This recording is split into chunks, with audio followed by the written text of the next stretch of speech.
Ardi melihat tangan kirinya tinggal tulang dan matanya merah terang. Halo Sobat Pujaan, Assalamualaikum, selamat datang di channel Cerita Pujaan. Cerita kali ini kiriman teman kami namanya Ardi, seorang kurir paket, dan malam itu dia nganter paket ke alamat yang bahkan nggak tercatat lagi sebagai perkampungan. Inilah kisah paket penghuni kubur.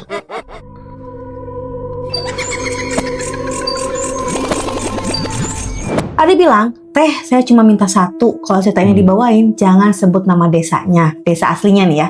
Karena warga sana percaya masih ada yang nunggu kiriman." Ardi itu kurir ekspedisi di daerah umurnya sekitar 27 tahun. Orangnya biasa aja, nggak terlalu percaya hal-hal mistis. Menurut teman-temannya, Ardi malah tipe yang suka ngetawain cerita horor. Kalau lagi nongkrong sama teman-temannya, dia paling depan bikin suara Jadi waktu kejadian ini terjadi, orang-orang kantor sampai heran kenapa dia berubah. Semua bermula hari Kamis jam 8 malam lewat sedikit. Gudang udah hampir tutup, kurir lain udah pada pulang. Tinggal Ardi yang masih nyusun paket terakhir di motornya kayak kita nih. Masih begadang untuk bikin konten. Ardi nyusun paket, kita ngebikin konten. Dan di situ dia lihat ada satu paket coklat kecil tanpa nama pengirimnya. Alamatnya cuma satu, Desa Karangan Saya, RT 04, rumah ujung dekat pemakaman. Gak ada nomor rumah, gak ada nomor penerima. Yang aneh, paket itu udah beberapa hari gak ada yang mau ambil. Padahal statusnya selalu muncul, penerima menunggu. Kata supervisornya waktu itu, diantar aja biar kelar. Kasihan customernya nunggu. Dan oonnya si Ardi mau aja. Padahal kurir lain udah nolak dari kemarin-kemarin. Katanya alamat itu bikin maps-nya error terus, kata kurir lain. Awalnya biasa aja, jalan masih rame. Masih ada warung kopi, masih ada suara dangdut yang sama-sama dari pos jaga. Tapi semakin jauh dia masuk, jalanan makin sempit. Aspal mulai rusak, lampu rumah makin jarang. Sampai akhirnya yang kedengaran cuma suara rantai motor Ardi dan bunyi jangkrik. Ada sempat voice note ke grup kurir, isinya cuma ketawa kecil. "Anjir, ini Maps ngajak gue ke Silent Hill apa gimana? Film yang Silent yang sepi." Nah, kayak gitu cina jalannya teh sepi, nggak ada orang, nggak ada jangkrik, nggak ada apa-apa, pokoknya mah sepi. Cuma jalan angka kaki si Ardi, soal napas nanya. Lanjutin. Nah, Silent Hill. Tapi habis itu dia nggak balas apa-apa lagi. Cuman ada suara, terus dia sampai maju nih, ada suara di HP. "Belok kiri, 200 meter lagi," kata GPS, suaranya patah-patah. Aku masih patah-patah GPS. Patah-patah ya suaranya. Belok kiri, atau lain gagap. "Belok kiri, 200." Sinyal langit kan? Iya, langit. Nah, dia dilanjutin. Hutan jati mulai kelihatan di kanan kiri. Kamu turun pelan. Dan bau bunga kamboja mulai kecium. Bukan harum, lebih kayak bunga yang udah lama kena hujan. Ardi mulai ngerasa gak enak. Waktu dia sadar udah hampir 15 menit jalan lurus. Tapi Maps tetap bilang 200 meter lagi. Nggak berubah sama sekali. Padahal bensin motor udah hampir habis. 200. Kayak diputar-putar gitu. Iya nama, 200 meter lagi. Terus 200 meter lagi. Wali dia aja jalan. Stuck. Lanjut tadi cepat. Yang bikin dia makin takut, jam di tangannya mati, berhenti di angka 24.7.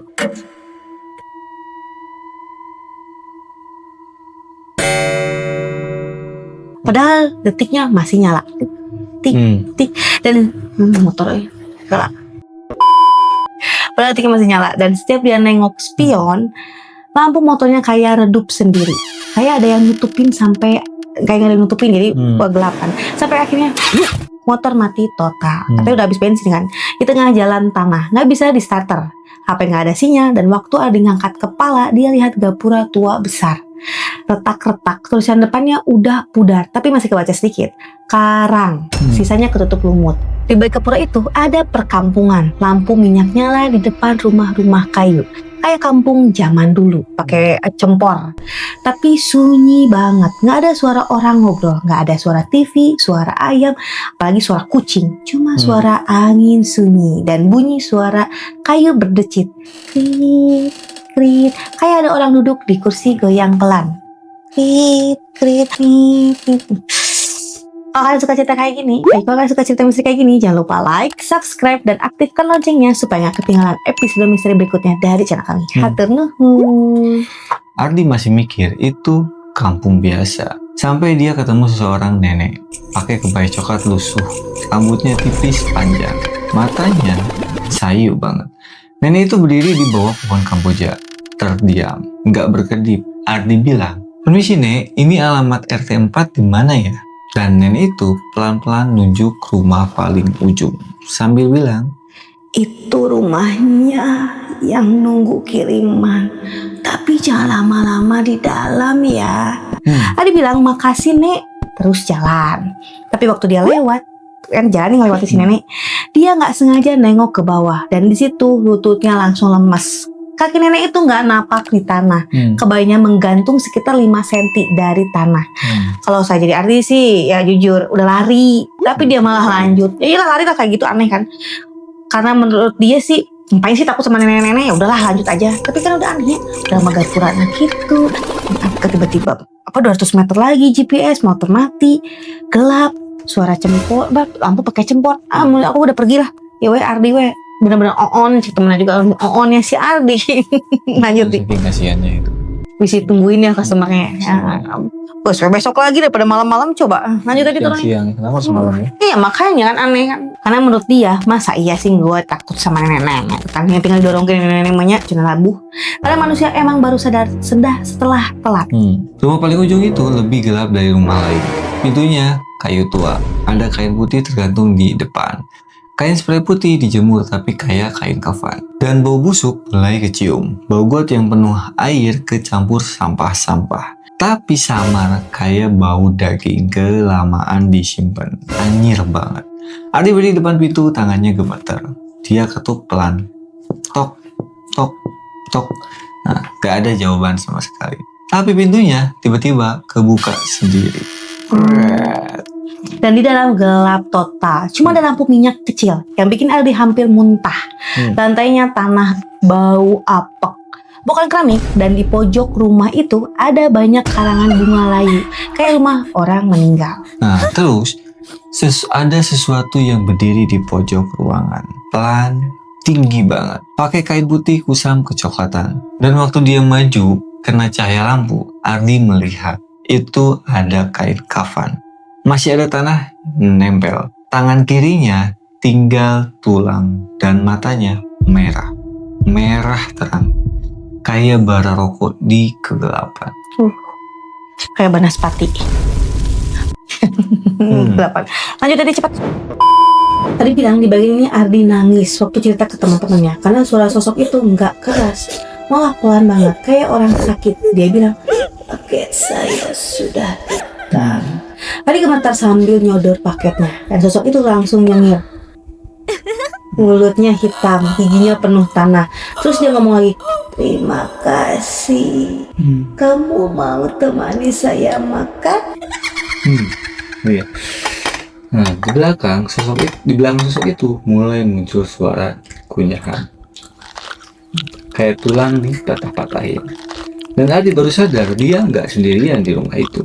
Ada banyak orang yang sedang duduk gelap-gelapan, tapi diam, nunduk semua.